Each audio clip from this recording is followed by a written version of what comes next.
This is a final lecture on radical expressions, and in this lecture I'm going to focus on a warning about powers and roots, or powers and radicals.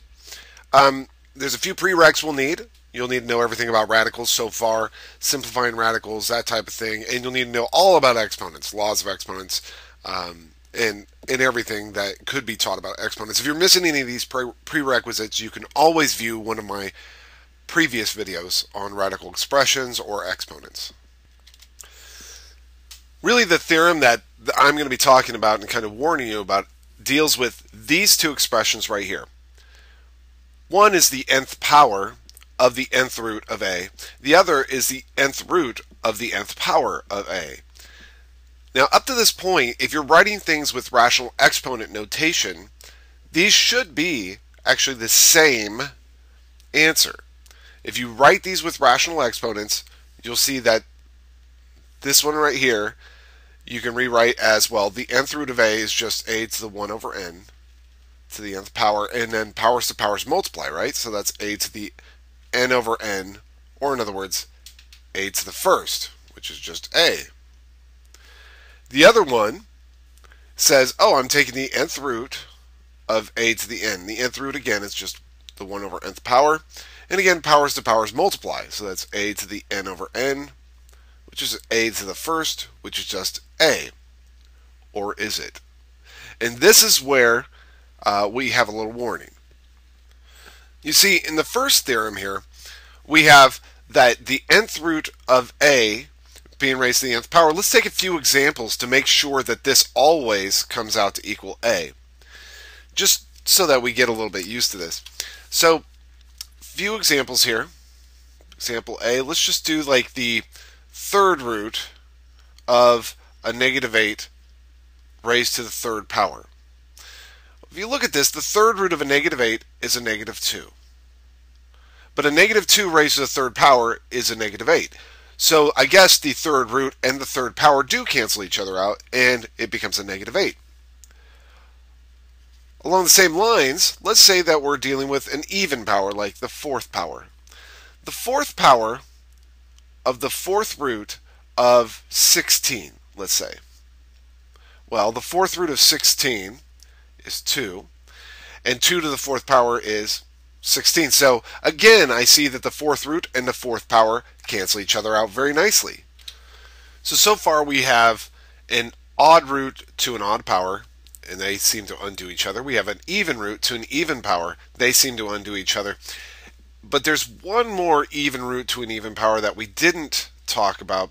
Let's do the square root of, let's say, a negative 4 being raised to the second power.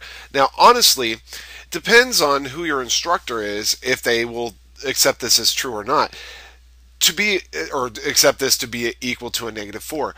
This should be by the theorem that we just saw.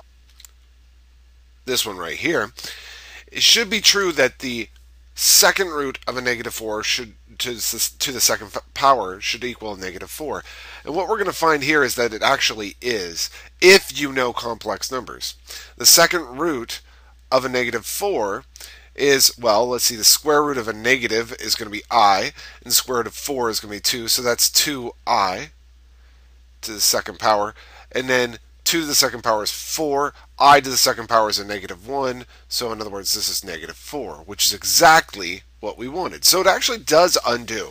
It's a little more difficult to describe when you talk fourth powers and sixth powers, but it still does work out. So the idea is that when you're taking the nth root and raising it to the nth power, it does undo. Now, one thing to consider, though, is most often, in fact, almost always, I've never seen it any other way, most often the nth root of a is some well-defined number. So you're taking like the fourth root of a positive number. So that's just to let you know that we'll just write this is almost always well-defined or real. But the second part of this theorem, if I were to raise a to the nth power and then take the nth root, is it true that it will just equal a? Well, let's take some examples. So let's do like, oh, I don't know. Let's do the third root of a negative 8 raised to the third power? Well, a negative 8 raised to the third power, maybe I shouldn't have done negative 8. That's such a horribly large number. Let's do a negative 2 in here. Let me write a negative 2. It's because negative 8 is just difficult to deal with. So anyhow, third root of a negative 2 being raised to the third power. Well, negative 2 raised to the third power is going to be a negative 8. And the cube root of a negative 8 is negative 2. So it does work out. And let's suppose we did the square root of, let's say 5 to the second power. Well, 5 to the second power, that's going to be 25. And the square root of 25 is 5.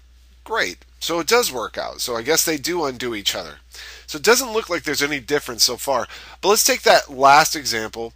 Let's do like the fourth root of, let's do a negative 2 raised to the fourth power. Now I'd want this to turn into a negative 2, but what happens here is that the fourth power that acts on this negative 2 first makes that a positive 16. And the fourth root of a positive 16 is positive 2. Notice that this is different. So we're going to modify our theorem slightly. So here's our finalized theorem. The first one just states exactly what we said initially, is that when you take the nth root of a and then raise that to the nth power, those undo each other and it just becomes a. However, if you're raising a to the nth power first, well, if n is odd, then they undo each other. So in other words, the cubed root of some number to the third power, those will undo each other, you'll just get a.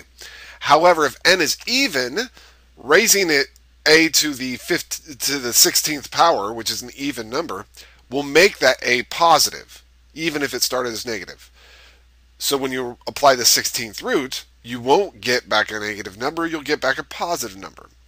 So if our n's are even and they're the same, then it returns the absolute value of a. So for example, if you're asked to simplify the square root of the quantity 2x minus 3 being squared, and you're told you can't assume that variables are positive, then you know that that 2x minus 3 could take on a negative number. But the fact is, once you square it, it will never be negative again. Okay, because squaring a number makes it positive. And then taking the square root of that, square roots always return positives. So this will return, again, because we're squaring it and then taking the square root, this will return the absolute value of 2x minus 3. Now remember, you cannot split that. It's just going to be the absolute value of 2x minus 3. It can't go any further.